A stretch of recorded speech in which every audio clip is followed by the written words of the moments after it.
Good afternoon, everyone, and welcome to our Drill Disability Wales webinar series. I'm Rhian Davis. I'm Chief Executive of Disability Wales, and so very glad that you can all join us today for our hour-long event. I believe that today's session is a sellout, and this webinar is the second in the series, which focuses on the unique work of the Drill Ethics Committee. And I think it's particularly appropriate that we're holding this event on Human Rights Day. So just to remind everyone that we have several other Drill webinars planned in the new year, as well as an end of project summit which will be in January. Details of these events will be advertised on Disability Wales' social media once the dates are confirmed. And you can follow us, DW, on Facebook and on Twitter. Look for @Disability Wales. And also just a word about DW membership if you're interested. It's free to disabled people. Details can be found on our website, and the link will be posted in our chat box. So to give you an outline of our event today, the webinar will include an introduction to the Drill Research Programme and the work of the Ethics Committee. And we have two videos to show you by way of introduction. We'll then hear from the Drill-funded project Barod about their experiences of gaining ethical approval from the Drill Ethics Committee. Barod, who are a community interest company, have recently completed their co-produced research project on self-employment for those with learning difficulties. Barod was one of the 13 funded projects to receive guidance and approval from the Drill Ethics Committee. Anne and Brian Collis join us from Barod. There'll then be an opportunity for questions to them in the chat box. After that, we'll be hearing from members of the Drill Ethics Committee, all of whom are joining us today, I'm pleased to say. So I'd like to introduce the committee members. Professor Alison Kozlowski, who's the chair of the committee, Professor Sarah Parsons, Dr. Brona Byrne, Dr. Jackie Gilland, and Dr. Peter Scott. And there'll once again be an opportunity for questions from the floor. So I'd now like to introduce my colleague, Dr. Jodie Mellor, who is the Drill Wales Programme Officer, who's going to give us all an introduction to the Drill programme and the work of the Drill Ethics Committee. Thank you, Jodie. Well, thank you, Rhian. So for those of you who have not yet come across the Drill programme, it stands for Disability Research in Independent Living and Learning. So Drill has been an innovative 5-year UK-wide programme led by disabled people for disabled people. And it's been a £5 million project funded by the National Lottery. So Drill has promoted research co-production between disabled people and their organisations, academia, research bodies, third sector and policymakers. The programme has funded 36 co-produced research projects across the UK. The purpose of these projects have been to find solutions about how disabled people can live as full citizens and take part socially and politically. So through Drill, disabled people have had a direct influence on decisions that impact on their independent living in relation to policies, legislations, and services. So it's not been limited to policy change. The Drill Advisory Group, led by disabled people and disability rights activists, has driven the programme and made decisions about which projects to fund. At Disability Wales, we've been lucky enough to secure funding for a research project, a PhD studentship and several internships for disabled students to work with us on the programme. Through these activities, disabled people and DPOs have gained experience in leading research projects, becoming skilled in research co-production, methods of evaluation, systematic reviews, and even ethical research. disabled people have seen what works in terms of sharing evidence accessibly and how research can be conducted ethically. So we're hoping to create a repository of good practice consent forms in accessible formats, which will be put on the UK Data Service Archive, and we will be producing a drill ethics toolkit. So through the programme, drill participants have become part of research and policy making conversations by building networks with universities, local authorities, governments and beyond. So now I'd like to show a short introduction to the drill programme. So I'm just going to share my screen.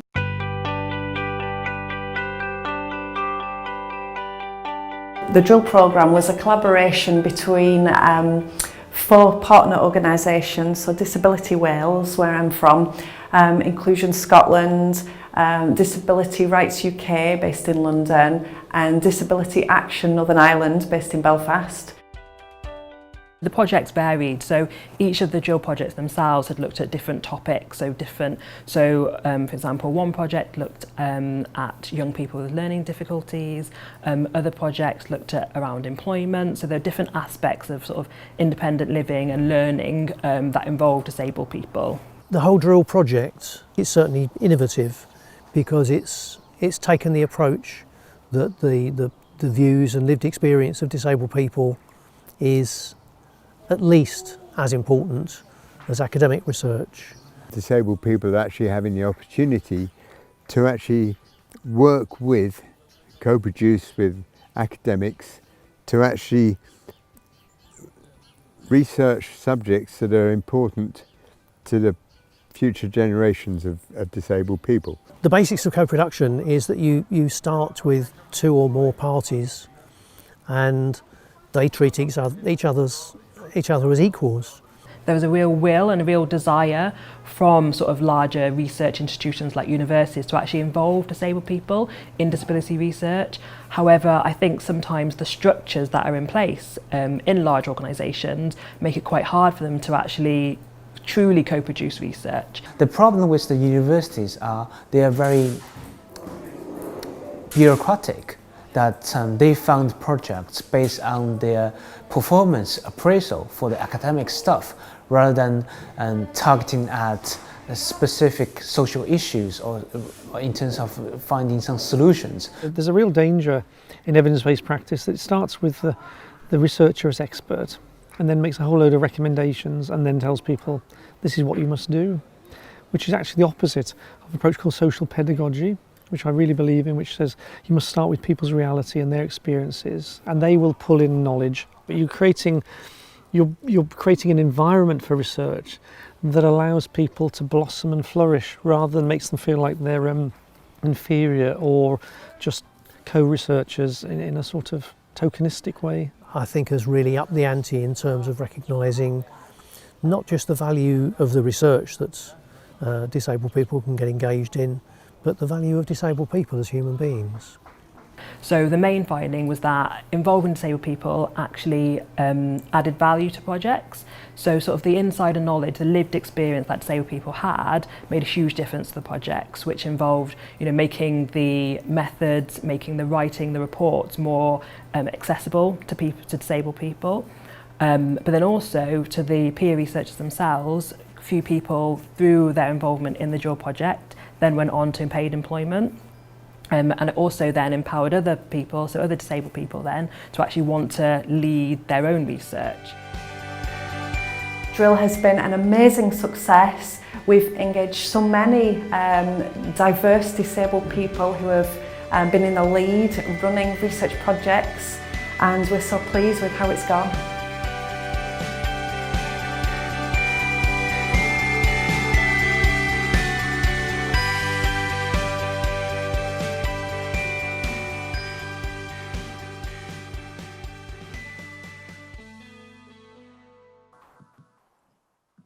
Thank you, Jodie, for the introduction to drill and the video. I've seen the video quite a few times now, but I always spot something or pick up on something new in it.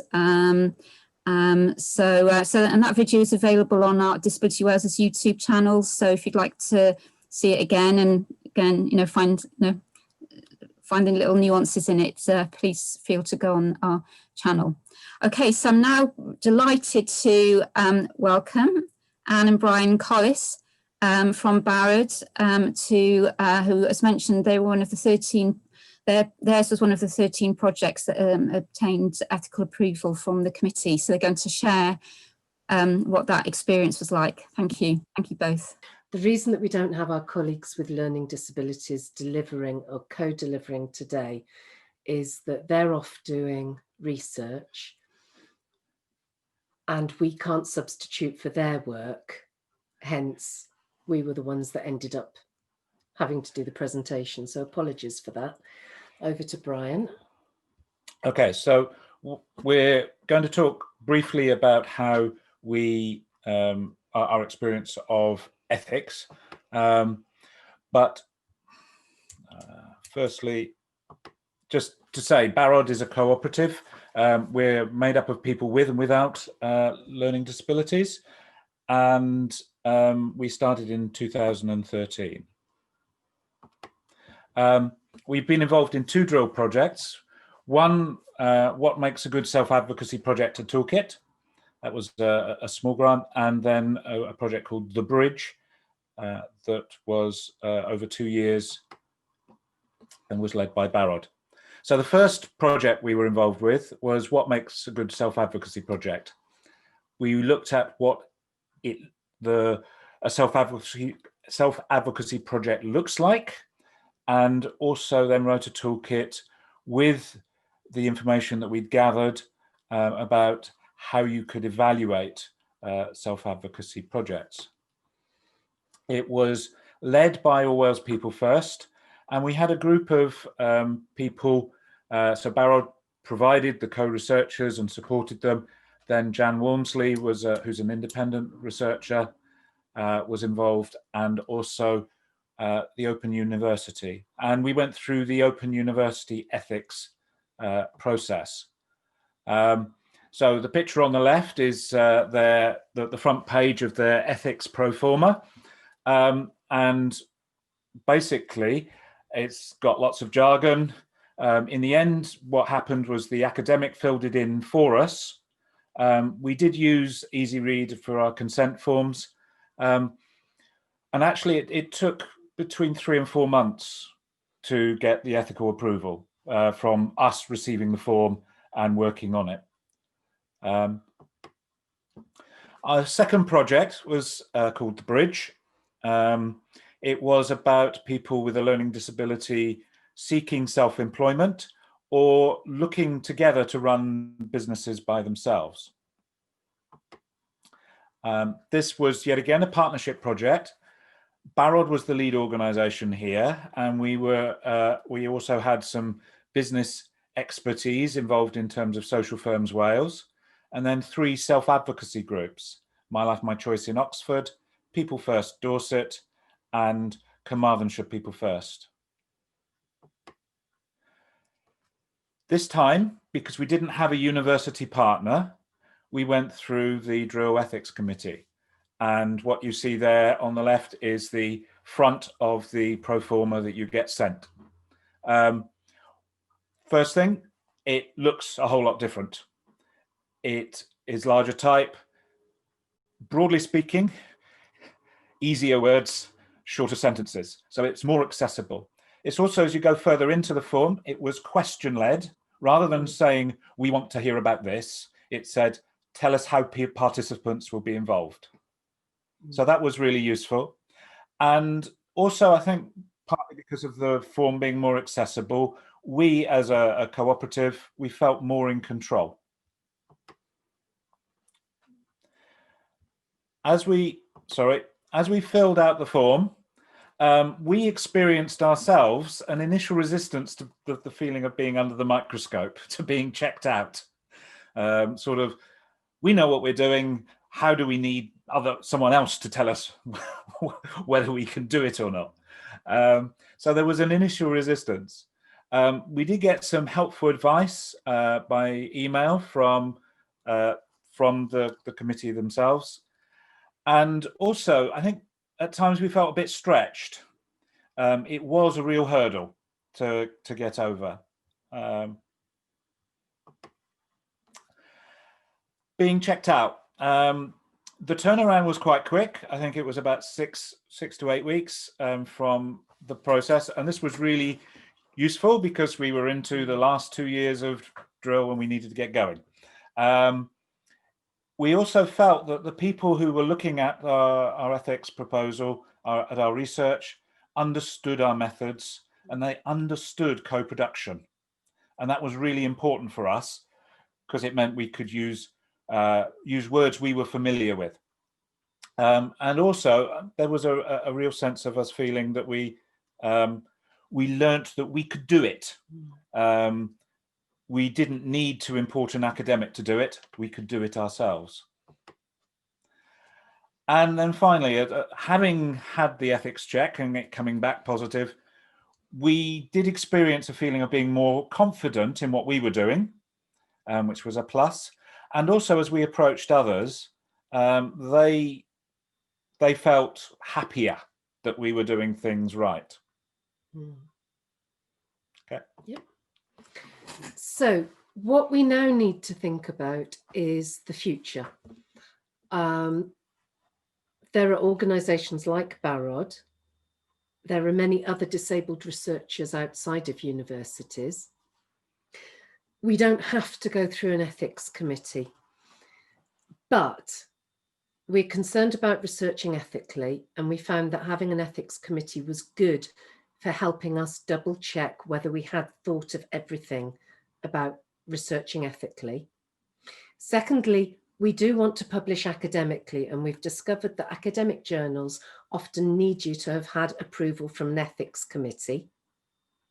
And thirdly, we do want to be able to do research with universities and people based in universities, which means having to deal with an ethics committee, or the university staff aren't allowed to work with us.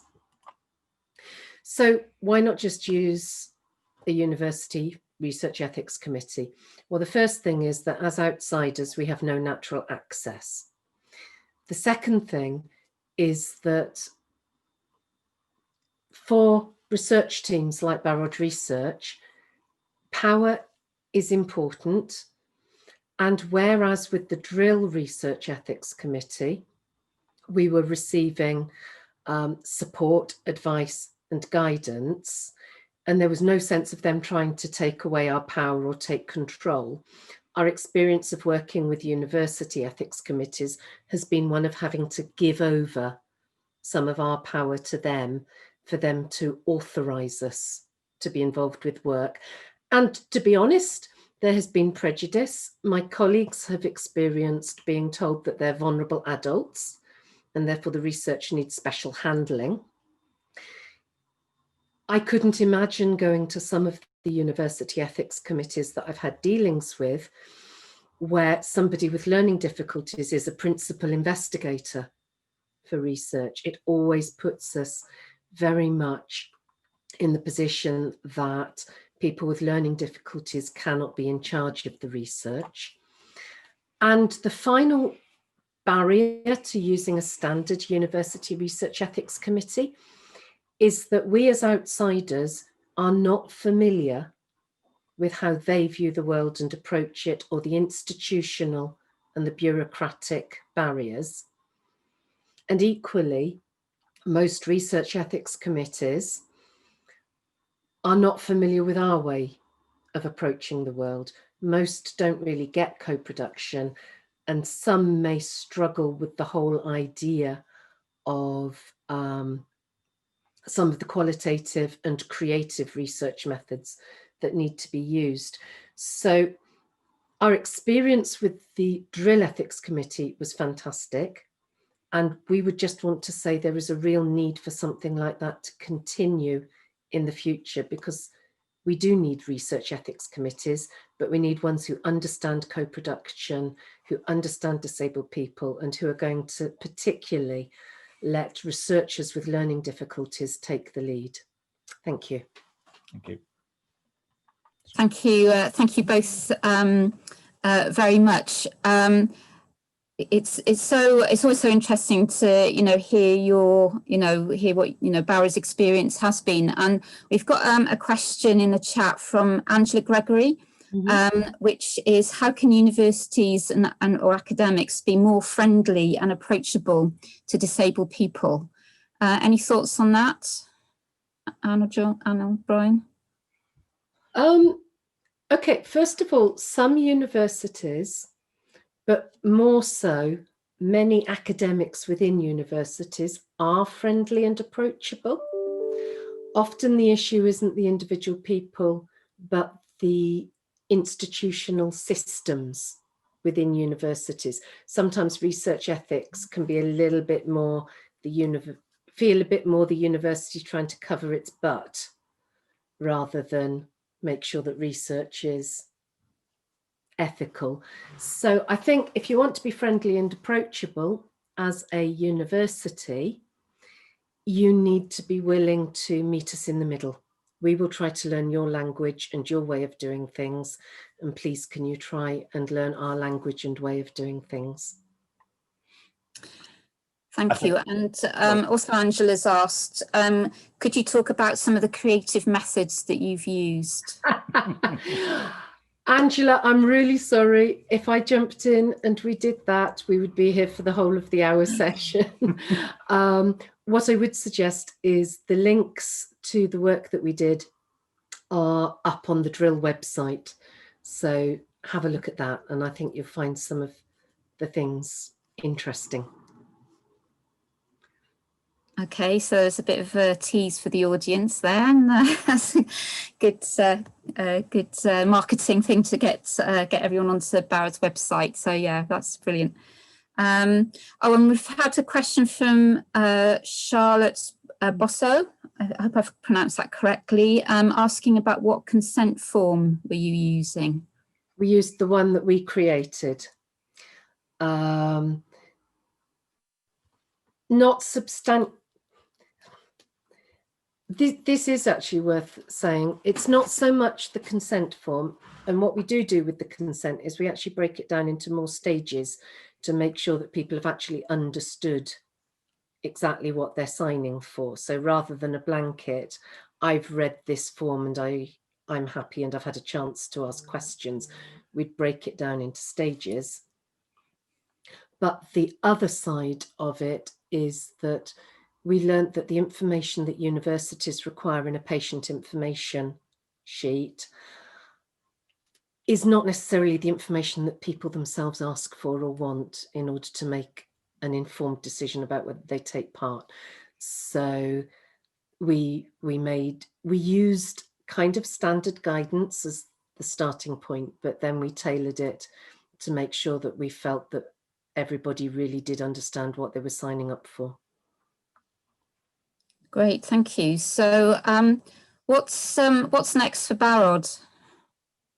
What's next for Barrod? Well, I think as a stepping stone, the drill, our involvement with drill was has been really good, because we got to cut our teeth on some real research where we were leading rather than we were, if you like, an added part of a project that was being led by a university. It's led to, well, circumstances with the pandemic. So we went online. So our research team meets online every fortnight. We have discussions. If someone wants to come and work with us or write us into a bid, we invite them along to our team meeting. They get to present to the team, and then we have a discussion about what are the pros and cons. We have, in the British Journal of Learning Disabilities, recently been published of their first of their in response articles, which is where they have taken an academic article and then asked people with learning disabilities to reflect and respond to that article. And that has met with a lot of positive reaction from academics and activists alike. We don't want to hog that space, we want other people to be in that space as well. So we're really hoping the next issue of British Learning Disabilities has another group of people with learning disabilities responding. It can be quite traumatic, that, because it was about relationships, and hearing an academic say, oh, people get sterilised when you're a woman with a learning disability. Just seeing it written there can be traumatic. So it can be dangerous ground, this co-producing research. But I think with support and with everybody gets to learn more, and we can go forward.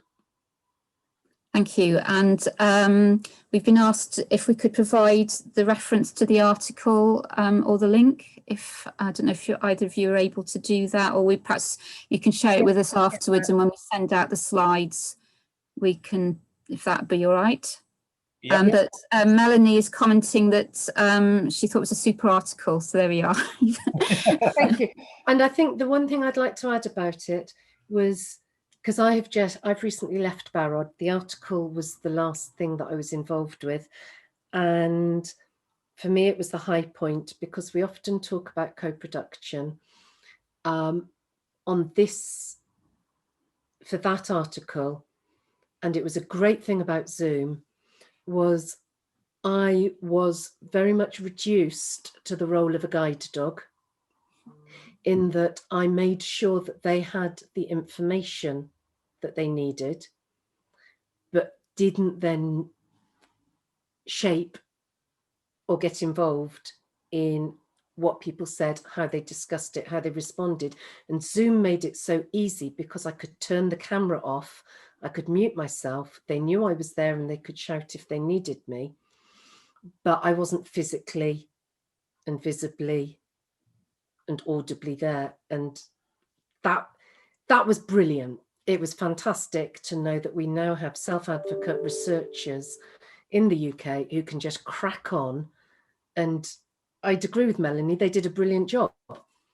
We now have self-advocate researchers who can crack on, do research, and give an intelligent, considered, reflective response that I think was worthy of publication in an academic journal. Brilliant. It's brilliant. Excellent. Barrod's an excellent organisation, and we're so thrilled that through Drill that we were able to support two of your research projects. And I think, we've all learned, just the valuable lessons and, the richness that has emerged from that. So can I thank you both and all the team at Barrod very much for your contribution this afternoon. I'm now going to hand over to our ethics committee, who are going to do a little sort of round table session amongst themselves. So we're going to be privy to what they have to share with us. And then they're going to, there's going to be a chance for you to put questions or make any comments about things that they've said. So great pleasure to introduce Professor Alison Kozlowski, who's the chair of the Drill Ethics Committee. Thank you, Alison. Oh, thank you very much, and thank you very much, Anne and Brian, for that feedback on our performance at the Ethics Committee. It was very good to have that. So I'm just going to share my screen. Hopefully that's working for everybody. So I've been the chair of the Drill Ethics Committee and had the pleasure of working with colleagues on that. And we spent a bit of time in recognition of the unusual nature of the Drill Ethics Committee to think a little bit about what were the big themes to arise for us, what recommendations might there be going forwards for a future similar type committee. So you can see there the points. We're going to spend a couple of minutes reflecting on each, and I'm going to hand over first to Dr. Jackie Gulland, who was the Scotland representative on the committee.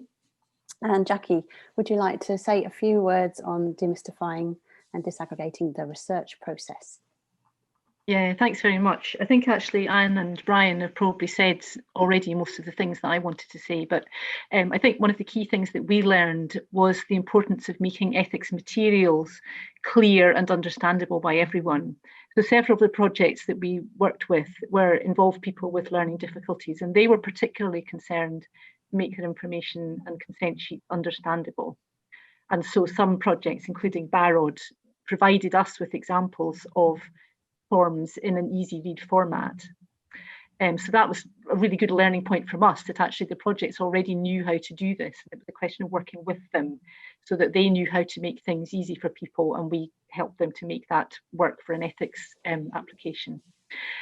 We also talked about making things easy to understand by saying what we've called disaggregating the research process. And that was often a simple task, which again, Anne and Brian have already mentioned, of separating out different parts of a consent form. So for example, 1, taking part in the research, and 2, agreeing to have something audio or video recorded. And those are 2 separate things.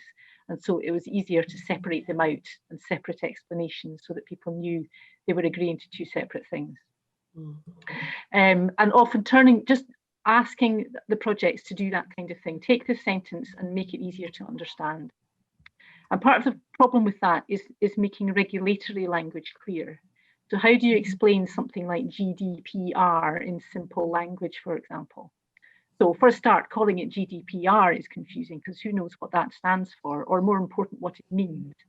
It stands for General Data Protection Regulation, if you want to know. But actually, it's more important to say, it's better to say we'll keep your information in a safe place rather than we will comply with the GDPR. So just very quickly, so what is the implications of that for university ethics procedures? I think that for me, the implication is that this can be done for all research, and not just for research in relation to disability. There's no reason why ethics forms, consent forms and things should not be produced in simpler language, and university ethics can learn to do that. And I think what the ethics committees need to think about, and again, it's the point that Anne and Brian made, is what is this for? Is it about compliance with regulation or avoiding risk?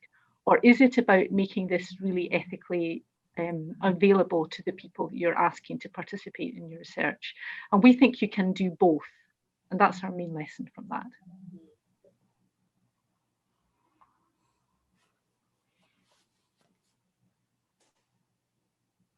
Thank you, Jackie. Sorry, I was struggling to find the unmute button without moving through the slides too quickly. Technology is getting the better of me.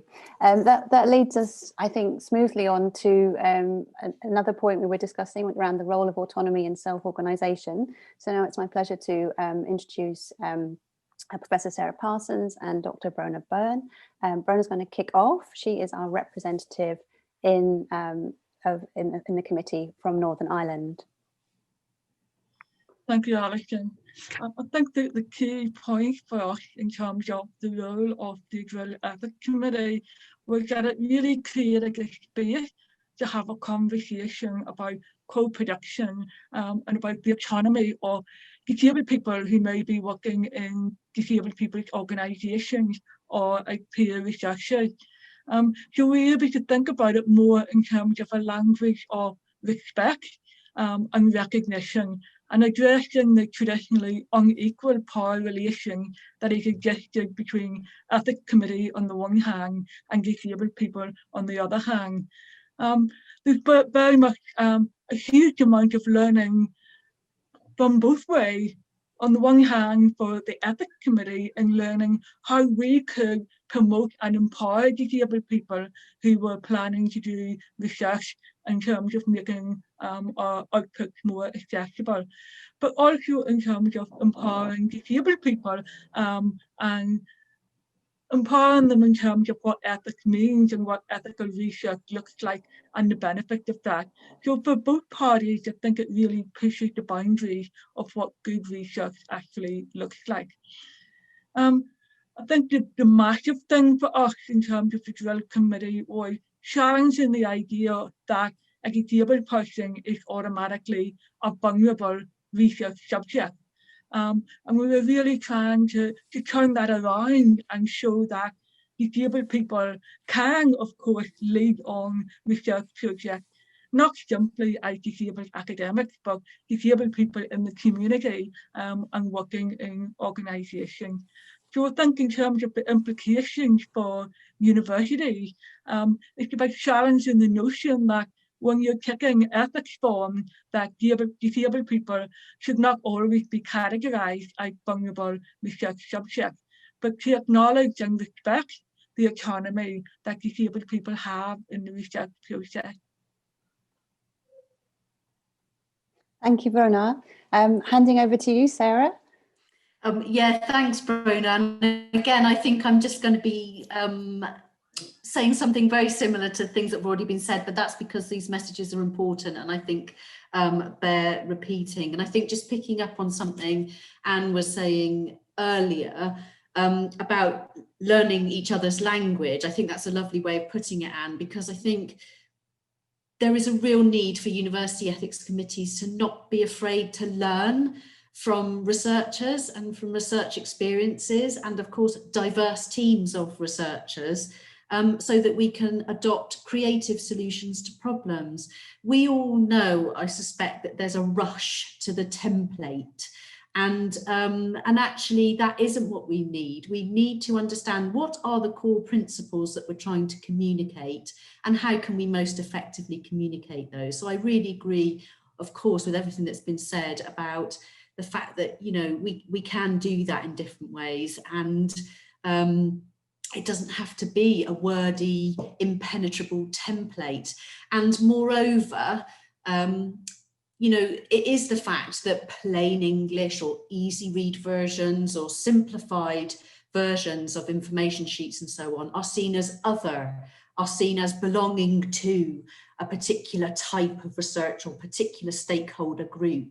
And that's one of the key messages that we need to really kind of get across today, is that, you know, communicating accessibly is important for everybody. And I don't think those university templates help anyone to understand what participating in research actually means. And therefore, I think we need to move to a much more anticipatory and inclusive way of thinking about research, and not seeing these kinds of creative approaches as other, but as the core of what we do, as a means to communicate with everybody meaningfully and in an accessible way about our research. So I think those are the messages from me, really. Thank you, Sarah and Bernard. So I'm going to talk just for a minute or two around what we've called concretization or formalization of ethical practice, which is simply, we all learned a lot from the research teams on the ethics committee, as everyone has said, by starting to engage with their practice. And I think this was particularly true where co-production was working well. We learned so much from that. So it was really clear that it was not sufficient for us to be only working from our prior experience as academics in academic research committees.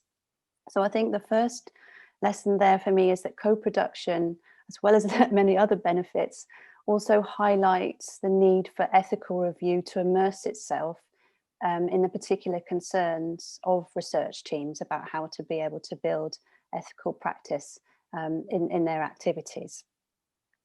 And then secondly, there is already a lot of reflective ethical practice happening, but as has been sort of said in slightly different ways, the language is different. So it's really clear that we need to make explicit how terminology and understanding in one context has equivalence and relevance in another. So for example, practice-based risk assessments and safeguarding protocols are one of the ways in which ethics in practice are taking place all the time.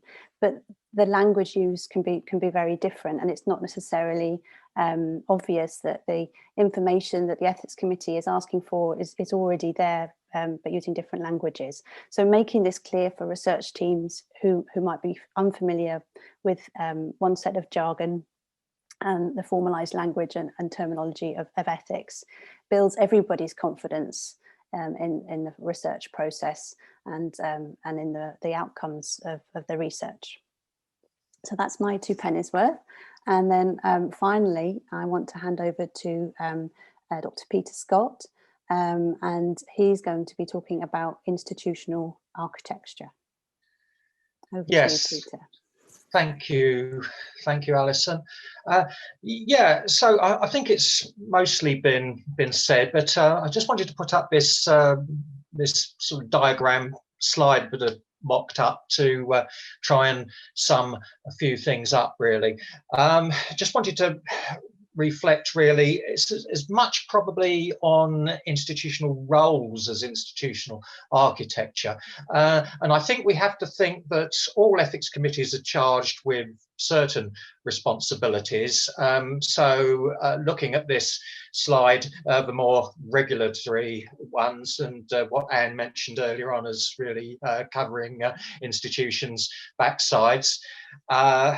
So the risk minimisation sort of aspect of it. To some extent, I think all ethics committees have some sort of a pedagogical role, some more than others, in terms of encouraging good or better practice. And what we were trying to do on the drill ethics committee was really to shift further over to the right-hand side of what's on the slide here, which is more an aspect where we were encouraging mutual learning and to some extent giving away a certain amount of power and control that one would normally expect ethics committees have, and giving that more to the researchers.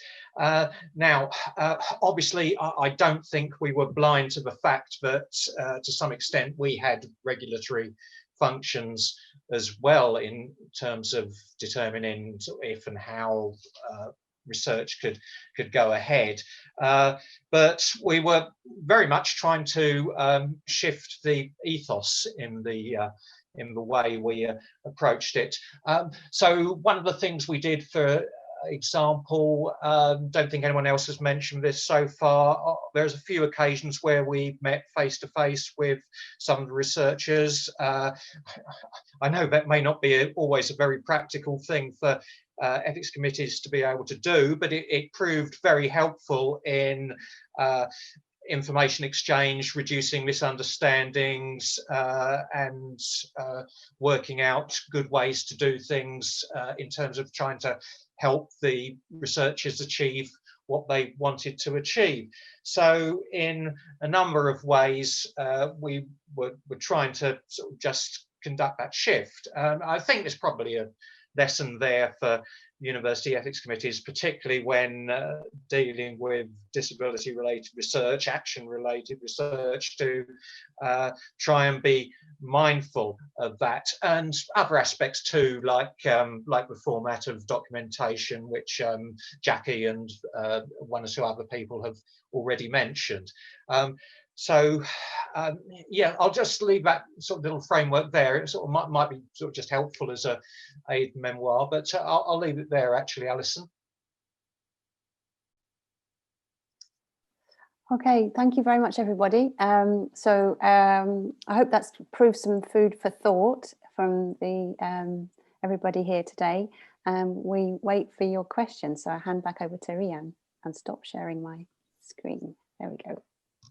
Oh, thank you, Alison, and all the members of the Drill Ethics Committee. It's always so fascinating to hear you speak. And a couple of things that I got from that. One is the importance of a two-way approach around ethics. You know, that the Ethics Committee learn as much from the researchers seeking ethical approval as the other way around.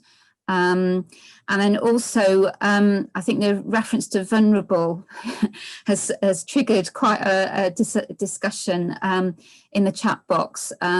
So, for example, Melanie Rimmer said, I always wonder what they're vulnerable to. Is it exploitation by abled people? So, but then interestingly, Vin West, and a member of the Drill NAG committee, has mentioned the fact that the British Standards Institute in their accessible services standard distinguished between believing that some people are intrinsically vulnerable and the reality that people may be put in vulnerable positions by discrimination.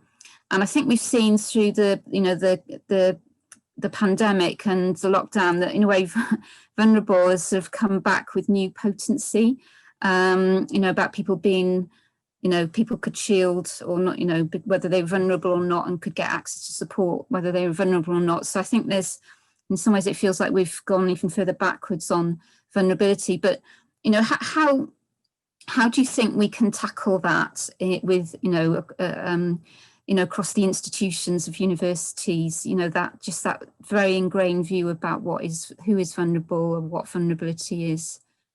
Anyone from the committee like to respond to that?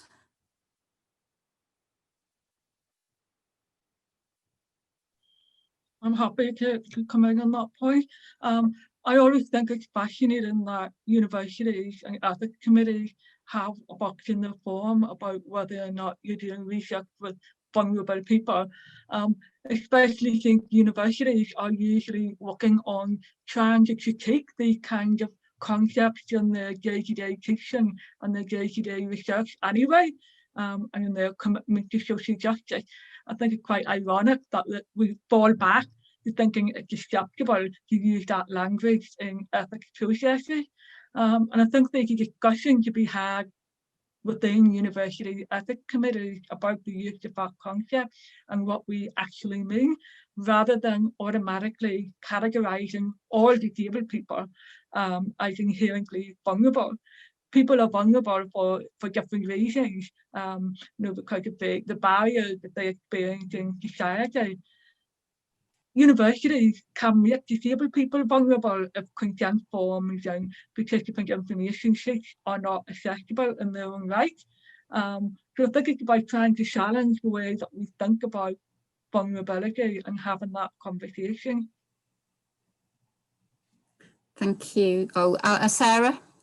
Yeah, just to follow on from that really. So I think, from my perspective, it would be getting rid of that question altogether and just starting from an assumption, as we've just said, that any of us can be and are vulnerable depending on the circumstances that we are in. And any ethics application will need to talk about how it's going to communicate effectively with whoever is involved in the project, and to communicate the risks and benefits in a way that makes sense to the people participating. I mean, it's starting in a different place, removing that assumption from the very start, I think. Thank you. I guess following on from that, there's a question about payment of co-researchers. This was very important for many of the research projects funded through Drill, because if you're paid for something, it shows that your work and your time is valued. Just because you're a disabled person shouldn't mean you have to do it for free. But there is a question about, how, does that in itself present issues if, there's a certain amount of, I don't know, whether it's like inducing people to, take a particular view, or, because they've been paid to be involved. Any thoughts on that? I'll come in there, Ian. I know that there's different projects within the Drill programme took kind of different approaches to this, depending on the situations of the researchers. For instance, it's very tricky with benefits and trying to do the payments sometimes. So it really depended on the situations of the researchers. I know, for instance, that CORP collaborations, a Welsh project that looked at friendship as experienced by people with learning difficulties. They used peer researchers, young people, and those peer researchers were paid. So they weren't kind of participants in the research, they were actually researchers. They were peer researchers or co-researchers. So you know, they should be paid, you know, as everyone should within the research process. Would Barrod like to come in here as well, because I know you've also got an experience of that. I think that there are issues with paying people with well, there are issues with paying people who are on benefits for whatever reason they might be on benefits, and so you can end up in a situation where people do not want to be paid because your research is going to last, or their involvement in your research is going to last 3 months, 6 months, and then they're going to be back where they were to begin with. And if you're on universal credit, you may not want that particular bump in your income that will lead to someone coming and reviewing you and looking at your case again. So I would say that it's really important that you take the individual circumstances into account and that you relate to them as they want. You know, you work out what it is they want from participating or in the research or from being a researcher. So I think there's that side of things needs to be taken seriously, because that's part of the ethics. In the Bridge project, we ended up in a situation of not getting people into self-employment, because to do so under the current benefits system would have meant them losing between £400 and £400 or £1,000 in benefits. So to do something to them or to help them to do something would have cost them money. And that was unethical. So I think the bit that would have been unethical would have been if we hadn't told them that that's what would have happened. So it wasn't that we didn't let them start trading. It was that we pointed out the consequences of them starting to trade, and they chose not to. But the one other bit that I'd like to add is that I talk about ethics in terms of an ethics divide. There's a really clear divide between those who have to sign an informed consent form and those who don't. And sometimes I think we're in danger of muddling whether somebody's a participant and on this side of the line, or somebody's a researcher and on this side of the line. So I think we just need to always be really clear what role we're asking someone to take, and recognise it's possible to ask somebody to have a dual role, but we just need to be really clear about the roles. Thank you, that's really helpful. And I can see people have been posting some useful resources. I think Sarah has posted some stuff about time banking.